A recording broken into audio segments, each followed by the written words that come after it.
This is the Rotel 1572 Mark II, an integrated amplifier that's designed to be a jack-of-all-trades solution. Something with good features, good power, and a kind of sound that should pair up well to a huge variety of loudspeakers. Now, quite frankly, guys, I could see many of you enjoying a solution like this because the main goal is to remove the guesswork out of the system building process. The big question is whether or not Rotel actually achieved their goal with this integrated. Of course, I'm going to talk about that in a moment, but for now, let's get to know this unit a bit better by going over its main features and general specifications, starting with the power output rating. So this is an AB amp that's rated at outputting 120 watts per channel into 8 ohms and up to 200 watts per channel into 4 ohms. However, that 4 ohm power rating is max power and not RMS. I have a funny feeling it was the marketing team that's behind that one. And it's kind of funny because even if they're to be more honest and straightforward with the power rating, it's still more than enough for most people's needs, but I digress. Next, let's talk about the price. So this unit retails for $2,100 US, and while that may not be expensive by hi-fi standards, that is definitely not cheap. So now it's time to talk about what you get for your money, starting with the built-in features. What you get is a built-in 32-bit DAC by Texas Instruments, a moving magnet phono stage, as well as Bluetooth streaming capabilities. And yes, Apple users, it is compatible with ACC, and it is Roon ready as well as MQA compatible. You also get this little headphone jack. It's a 1/8 jack. I wish it was larger, like a 1/4, but hey, something's better than nothing, right? And in case you're wondering what the power output is to this jack, I have no idea because Rotel, like just about every company, never advertises that information. But if I get it, I will be sure to share it with you. Now, as far as build quality goes, it's pretty solid. We have this nice metal piece in the front, these chrome accents on the side. The rest of the cover is fairly decent. I mean, I'm not a big fan of the look, but at least it is well made. So now let's go ahead and take a look at the front. We have our power button with this nice LED around it. A USB port up front, which is nice. Speaker selector buttons. Our buttons for all the inputs. Pretty nice screen. And even though this unit comes with a remote control, if you want to access the menu via, well, the menu button, all you have to do is press it and bam. Here's your tone controls, your left to right channel balance. We also have a dimmer. And let me tell you guys, this is a lifesaver because these lights are very bright and they will burn your retinas at night. So it's a good thing that you can actually attenuate that. Then we have our volume control with this blue LED accent lighting. Everything looks really cool from the front. So now let's go ahead and flip it around, talk about some key features, and then we're going to talk about how it sounds. Okay, so here's the back. Now to be clear guys, I am not going to go over every single input and output because instead I'm going to use this time to focus on the features that I think are worth talking about. Starting with this mono subwoofer output, which is an unusual feature to see for something in this price class. Next to that we have a variable pre-out, which is always nice to see. And then close to the middle here we have my favorite feature, which are a set of balanced inputs. And the cool thing about the 1572 Mark II is that it uses a balanced differential circuit, which means if you want the best performance out of this integrated, go balanced. Now, I wasn't able to check out the phono stage or the Bluetooth, but I was able to listen to the DAC, and you know what? It's not bad. It has this warm yet balanced sound that perfectly complements the overall sonic signature of this integrated amp. I don't think too many people are going to be that disappointed with it should they decide to use the built-in DAC. Otherwise, guys, that is it. If you're interested in more information, just follow the product page and check out the user manual. I think the only other thing worth mentioning here is that some people will want to know what the differences are between the outgoing 1572 and the new Mark II version. And as I understand it, it's basically some parts changes. The transformer inside is supposed to be upgraded. There's supposed to be some better parts in here. And the big difference is that the circuit now borrows from some of the design elements of the Rotel Michi line.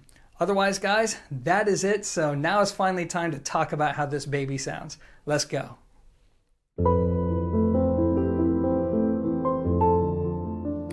Okay, so as usual with my reviews, I'm going to start off by giving you all a short performance summary first, and then I'm going to dive into more detail. So let's get things started by addressing the big question just right up front, which is the Rotel the kind of jack-of-all-trades solution that's going to pair up well to every loudspeaker on the market? In my experience, the answer is no, not really. However, What I think it is the kind of jack of all trades solution that should pair up well to most of the loudspeakers that people will likely use with it.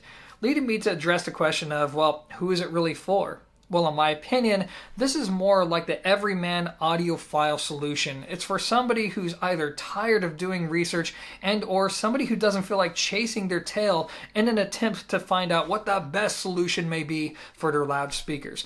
All you know is that you want something that's well made from a brand that's known for producing reliable gear.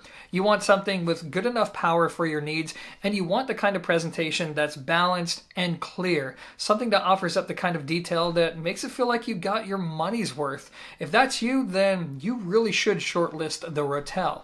However, if you're more of an experienced audiophile and you have a really solid idea as to what it is you want, then you know what? There may be better options out there for you for the same amount of money, something that I'll get to in just a bit. But for now, let's dive into the details and get to know the sound of this integrated just a little bit better. Okay, so when you get right down to it, this integrated amplifier is all about giving you a lot of detail, really good balance between the treble, the mid-range, and the bass, and otherwise providing a neutral listening experience. One that really can sound good with a lot of speakers, while also sounding good with every genre of music. Now, in my experience, everything has a sound, and when it comes to the 1572 Mark II, I feel like it has the presentation that I would describe as being slightly reserved and dark sounding with some energy in the lower treble. So to explain what I mean, let's dive into the details, starting with the bass. So the bass is all about speed, clarity, and control. It's meant to take command of drivers that are very thick in nature. Now, to be clear, this is not one of those integrated amps that's meant to impress you with an artificial sense of bass. Instead, it's just going to be more matter of fact in its delivery. If there's a lot of bass in the recording, you're going to experience that. If there's not a lot of bass, then you won't.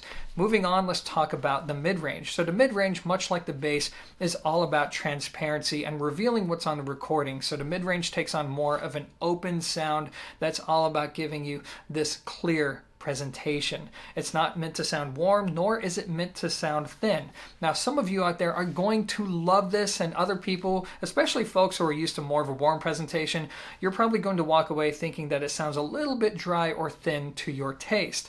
Now let's move on and talk about the treble. So this is where things get interesting, because when I first listened to this integrated, I thought, the treble seems more or less neutral. But then once I switched to recordings that I was familiar with, that's when it became obvious that no, there's actually a bit of a bump in the lower treble, which in turn gives the sound more of an exciting presentation. Now, not everybody is going to love this because it's already a very clear presentation, but it otherwise deviates from neutrality in a way that makes it sound a little bit more engaging. Next, let's talk about dynamic output. So the dynamic output is perfectly fine for what it is. It's serviceable. No, it's not going to fool you into thinking it's a gigantic amplifier, but it doesn't sound flat either. Next, let's talk about the operation of this integrated, because that's one of the highlights. This is one of those pieces that once you take it out of the box, everything is so straightforward that it feels like you don't even need to use the manual in order to figure out how to operate all the different features, which is really nice. Next, let's go over speaker pairing, because that's supposed to be one of the great things about this integrated amp. And overall, yeah, I feel like Rotel actually achieved their goal here, because after using it with the Dynaudio Evoques, the Becarts that I have on hand, the Triangle Jeunesse Trio, the Klipsch Forte 4s, it sounds good with all of them. In fact, the only speakers that I could see not pairing up well to this integrated, in my opinion, would be speakers that are known for having a thin upper mid-range with boosted treble. Examples being speakers from Monitor Audio, B&W 600 S2 series, and maybe Klipsch Reference Premier. And I'm not saying it's going to sound bad, I'm just saying I wouldn't recommend them to somebody who's buying blind. And then lastly, let's go over some caveats, because while there's a lot of good about this integrated amp, I think some people are not going to be happy that it doesn't have a moving coil phono stage. I think some people out there probably won't take to the clear sound, and then there's going to be folks out there who listen to poorly recorded material, and you may be disappointed with how this integrated handles it, because it's not going to put a band-aid over those horrible recordings. No, it's not going to assault your ears, but some people are used to a friendlier presentation than what the Rotel gives you. And then lastly, if you're somebody who knows exactly what it is that you're looking for out of the listening experience, then there is a chance that you may prefer something else, and that leads me to a comparison.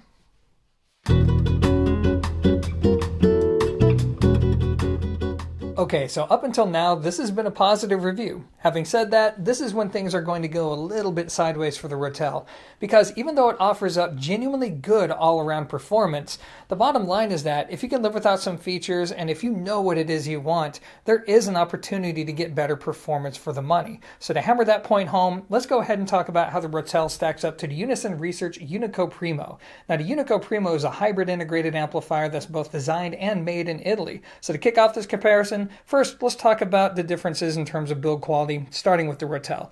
Now, as I mentioned at the beginning of this review, the Rotel is a well-made piece. In fact, there's nothing all too objectionable about its build quality. Having said that, when you compare it directly to the Unico Primo, well, that's when it becomes obvious that the Italian integrated is just on a different level. We have this solid metal piece up front, the solid volume control that feels creamy to the touch. The rest of the casework features thicker metal material, and one could argue that the quality of the internal components are as good, if not even better, than what you get with the Rotel. And overall, it just feels like you're getting more of what you're paying for with the Unico Primo. Never mind the fact that, oh yeah, did I mention it's made in Italy and as of now costs less money than the Chinese-built Rotel, which is something that I find to be very interesting. And then, of course, there's going to be the differences in terms of sound quality. And once again, I feel like the Unico Primo has a lot of different advantages here, because when you listen to these two integrated side by side, the Unico Primo is going to give you a more holographic and three-dimensional listening experience. It gives the music a bigger sense of scale, more depth to the soundstage. The mid-range sounds fuller and arguably more tonally accurate. The treble, although brighter sounding than the Rotel, is going to give you a more spacious presentation that's arguably just a little bit more refined. And then the bass, while not as quick as what you get with the Rotel, offers a bigger sense of weight and scale.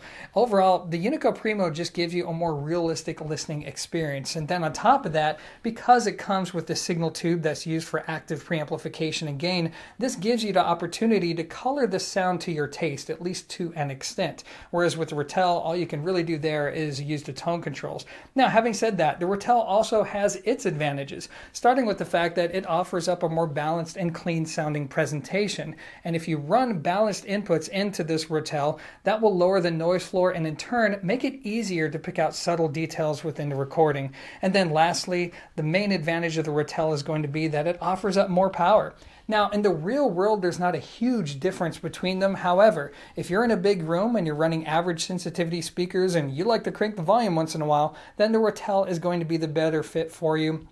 And then outside of performance, there's going to be the fact that the Rotel is a recognized and established brand. They're known for producing reliable components, and for some people, that's more than enough reason to go with something like a Rotel over a more exotic piece. Having said all of that, really, these components are for different people, right? The Unico Primo is more for the purist audiophile who wants a more colorful presentation, whereas the Rotel is for somebody who wants more of a jack-of-all-trades presentation through a balanced and clean sound. But still, the point is, if you know what it is that you're looking for, then yes, there is an opportunity to get better performance for your money. So with that said, let's go ahead and wrap up this review.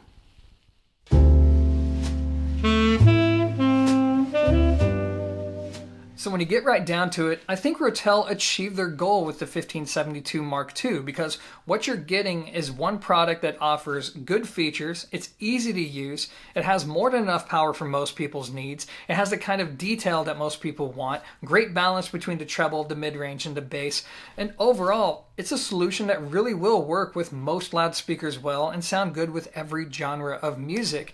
And it's not just a solution for somebody who feels overwhelmed and or lazy. I could see many experienced listeners actually preferring the neutral and detailed sound of this integrated over many other solutions in the same general price range. Now, to be honest, it's not really to my taste, and I do wish it was just a little bit less expensive, like maybe $1,999 US. But be that as it may, I appreciate what they've done here, and I could see many people enjoying this piece.